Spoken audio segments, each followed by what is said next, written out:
নমস্কার বন্ধুরা, আমি রূপা ব্লগস উইথ রূপা চ্যানেলে আপনাদের সবাইকে স্বাগত জানিয়ে আজ আমি পমফ্রেট মাছের আলু দিয়ে ভীষণ সুন্দর একটি রেসিপি আপনাদের মাঝে শেয়ার করেছি।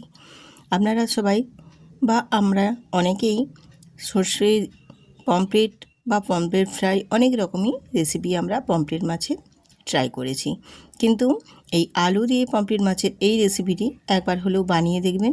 আশা করছি ভীষণ ভালো লাগবে।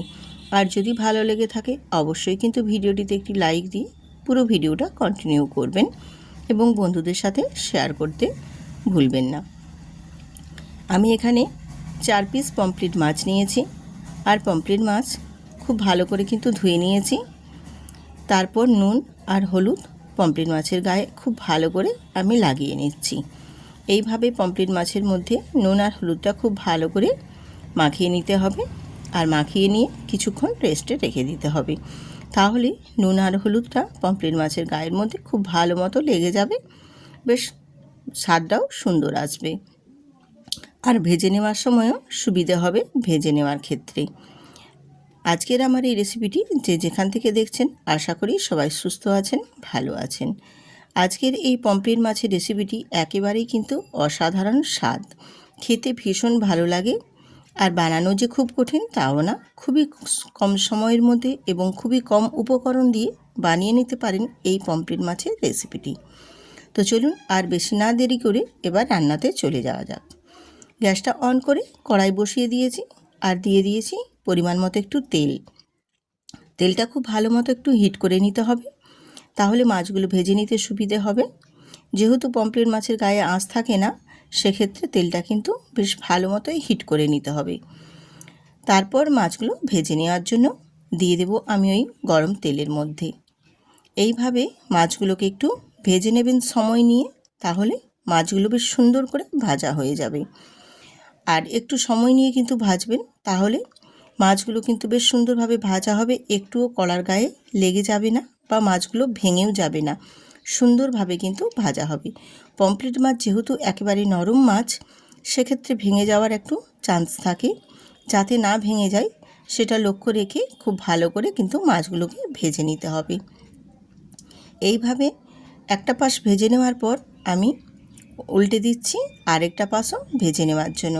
আর পমফ্রেট মাছ খুব একটা বেশি কিন্তু লালচে করে ভাজার দরকার নেই। এপাশ ওপাশ দুটো পাশই একটু লাল লাল করে ভাজা হয়ে গেলে তারপর মাছগুলো তুলে নেব। তো এই রকমভাবে আমি 4 পিস মাছকেই বেশ সুন্দর করে ভেজে নেব। মাছগুলো ভেজে নিয়ে তারপর তুলে নেব। তো আমার মাছগুলো দেখো ভাজা হয়ে গেছে, আমি এবার মাছগুলো তুলে নিচ্ছি। তো এইভাবে মাছগুলো ভেজে তুলে নিলে মাছগুলোর স্বাদটাও ভীষণ সুন্দর হবে, আর মাছগুলো কিন্তু বেশ গোটা গোটা সুন্দরভাবে ভাজা হয়ে রেডি হয়ে যাবে। তো আমার সব মাছগুলো ভাজা হয়ে গেছে, এবারে আমি তুলে নিয়ে একটা সাইডে রেখে দিয়েছি। এবারে কড়াইয়ের মধ্যে ওই তেলের মধ্যেই দিয়ে দেবো আমি কালো জিরে ফোড়নে, আর দেবো একটা পেঁয়াজের কুচো। কালো জিরে আর পেঁয়াজটা বেশ সুন্দর করে কিন্তু একটা ভেজে নিতে হবে, আর ভাজাটা ঠিকঠাক মতো হলে দেখবে একটা সুন্দর গন্ধ বেরোবে। কালো জিরে আর পেঁয়াজ দুটোর কম্বিনেশানে বেশ সুন্দর কিন্তু একটা স্মেল বেরিয়ে আসে, বেশ ভালো লাগে। এইভাবে একটু নাড়াচাড়া দিয়ে পেঁয়াজটা ভেজে নেওয়ার পর আমি এখানে দিয়ে দেব একটা আলু। আমি অফ ক্যামেরায় এই আলুটা কেটে নিয়েছি, একটু লম্বা লম্বা করে, একটু মোটা মোটা করে। এই পমফ্রেট মাছের এই রেসিপির ক্ষেত্রে এই রকমভাবেই আলুটা কুটে নেবেন বন্ধুরা, তাহলে খেতে ভীষণ ভালো লাগবে এবং দেখতেও বেশ ভালো লাগবে। দিয়ে পেঁয়াজের সাথে আলুটাকেও একটু নাড়াচাড়া দিয়ে ভেজে নেব। পেঁয়াজটাও ভাজা হয়ে যাবে, তার সাথে আলুটাও হালকা করে একটু ভাজা হয়ে যাবে। এবারে আমি এর মধ্যে অ্যাড করে দেব পেঁয়াজ বাটা। আমি এখানে একটা বড় সাইজের পেঁয়াজের বেটে নিয়েছিলাম, সেই পেঁয়াজের বাটাটা এখানে অ্যাড করে দিলাম। আমি কিন্তু এখানে কোনো কিছু এক্সট্রা আর মশলা কোনো অ্যাড করব না, এই শুধু পেঁয়াজ বাটা দিয়েই আজকে তোমাদের বানিয়ে দেখাবো, আর গুঁড়ো মশলা দিয়ে বানিয়ে দেখাবো এই পমফ্রেট মাছের সুন্দর রেসিপিটি। খেতে অসাধারণ লাগে কিন্তু বন্ধুরা। আমি কিন্তু এখানে জিরে বাটা বা জিরে গুঁড়ো দিচ্ছি না, আমি এখানে দিচ্ছি ধনে গুঁড়ো দিয়েছি, কাশ্মীরি লঙ্কার গুঁড়ো আর হলুদের গুঁড়ো, আর দিয়েছি টমেটো কাঁচা লঙ্কা, আর এখানে দিয়েছি কিন্তু পেঁয়াজ বাটা দিয়েছি আর পেঁয়াজ কুচনো দিয়েছি। এই দিয়েই আজকে এই পমফ্রেট মাছের রেসিপিটি আপনাদের সাথে শেয়ার করলাম। ভীষণ ভালো লাগে খেতে, ভীষণ অসাধারণ। গরম গরম ভাতের সাথে কী যে দুর্দান্ত লাগে বন্ধুরা, একবার হলেও বানিয়ে দেখবেন। অসাধারণ কিন্তু লাগে। একবার বানালে কিন্তু বারবার বানিয়ে নিতে ইচ্ছা হবে। এই রকমভাবেই পমফ্রেট মাছের রেসিপিটি খেতে যে কি ভালো লাগে, একবার বানাও, তারপর বুঝতে পারবে বন্ধুরা। সত্যি ভীষণ সুন্দর হয়। আলুগুলো মশলার সাথে বেশ ভালো করে দেখো কষিয়ে নিচ্ছি।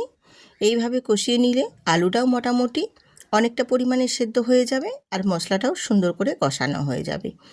আর মশলাটা থেকে দেখো তেলও ছেড়ে গেছে।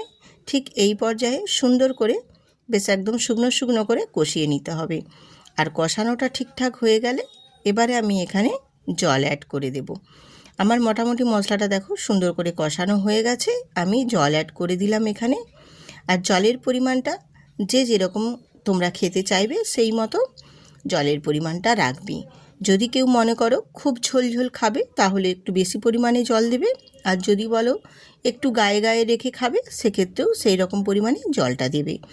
দিয়ে একটু বেশ ভালো মতো ফুটে আসলে একটু ঢেকে দেব, তাহলে আলুটা বেশ সুন্দর সেদ্ধ হবে আর কালারটাও ভীষণ সুন্দর আসবে।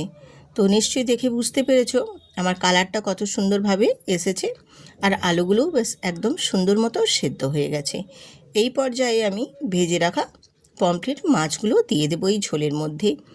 দিয়ে বেশ ভালো করে একটু ফুটিয়ে নেব, তাহলে পমফ্রেট মাছগুলো বেশ সুন্দর করে ভেতরে এই ঝোলের গ্রেভিটা ঢুকবে, মাছগুলো নরম হয়ে যাবে, আর পুরো ঝোলটাতেই এই পমফ্রেট মাছের একটা অসাধারণ স্বাদ বেরোবে। খেতে কিন্তু ভীষণ সুন্দর লাগবে। গরম গরম ভাতের সাথে অনবদ্য একটি রেসিপি, এত ভালো লাগে। একবার হলেও বানাবেন বন্ধুরা, তাহলে বুঝতে পারবেন যে আজকের এই পমফ্রেট মাছের রেসিপিটি কেমনভাবে হয়েছে। আমরা তো পমফ্রেট মাছের অনেক রকম রেসিপি ট্রাই করি, সর্ষে পমফ্রেট, পমফ্রেট মাছের ফ্রাই, পমফ্রেট মাছের ঝাল, নিত্য নতুন অনেক অনেক রকমের আমরা পমফ্রেট মাছের রেসিপি ট্রাই করেছি। কিন্তু এই রেসিপিটি একবার হলেও ট্রাই করে দেখবেন, অসাধারণ লাগে খেতে। আর ভালো লাগলে অবশ্যই কিন্তু কমেন্ট বক্সে একটি কমেন্ট করে জানাতে ভুলবেন না। একটু ঢেকে দিয়েছিলাম, তার কারণে বেশ আর একটু ফুটে গিয়েছে সুন্দরভাবে। এবারে আমি এখানে কুচনো ধনেপাতা অ্যাড করে দিচ্ছি। কুচনো ধনেপাতা অ্যাড করে দিয়ে আবারও একটু নাড়াচাড়া করে একটু ফুটিয়ে নেব। যেহেতু এখানে ঝোলের গ্রেভিটা অনেকটা পরিমাণেই আছে, যাতে আর একটু কমে যায়, এই কারণে আর একটু আমি ফুটিয়ে নেব। তাহলে ঝোলের পরিমাণটা আর একটু কমে যাবে, বেশ সুন্দরভাবে একদম রেডি হয়ে যাবে। আর ঝোলের পরিমাণটা কীরকমভাবে রেখেছি দেখো, একটু পাতলা মনে হচ্ছে যেন বন্ধুরা, এই কারণে আর একটু ফুটিয়ে নেব, যাতে আর একটু গাঢ় গাঢ় ভাব হয়ে যাবে। তারপর আমি নামিয়ে নেব, বেশ সুন্দরভাবে একদম রেডি হয়ে যাবে। তো এবারে আর একটু ফুটিয়ে এবারে নামিয়ে নেব। তার আগে একটু ঢাকনা দিয়ে ঢেকে দিচ্ছি, ঢেকে দিয়ে একটু ফুটিয়ে ব্যাস নামিয়ে নেব। নামানোর পর তারপর তোমাদের দেখিয়ে দিচ্ছি, দেখো ফাইনাল লুকটা কত সুন্দরভাবে এসেছে। এই রকমভাবে পমফ্রেট মাছ একবার হলেও বন্ধুরা বানিয়ে দেখবেন।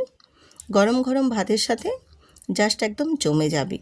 এক থালা ভাত কিন্তু এই পমফ্রেট মাছ দিয়েই খেয়ে নিতে পারবে, এত সুন্দর এবং এত টেস্ট হয়। বানিয়ে একবার হলেও বাড়িতে আপনারা সবাই ট্রাই করবেন, তারপর আমাকে কমেন্ট করে জানাবেন। আজকের আমার এই ভিডিওটিতে যেসব নতুন নতুন বন্ধুরা ভিজিট করেছেন, তারা কিন্তু অবশ্যই ভিডিওটি দেখার পর চ্যানেলটিতে সাবস্ক্রাইব করে ভিডিওটিতে একটি লাইক দিয়ে সুন্দর করে একটা কমেন্ট করতে ভুলবেন না বন্ধুরা। আবারও আসবো এই রকম নিত্য নতুন আরও সুন্দর সুন্দর রেসিপি নিয়ে আপনাদের মাঝে। ততক্ষণ বন্ধুরা সবাই সুস্থ থাকুন, ভালো থাকুন।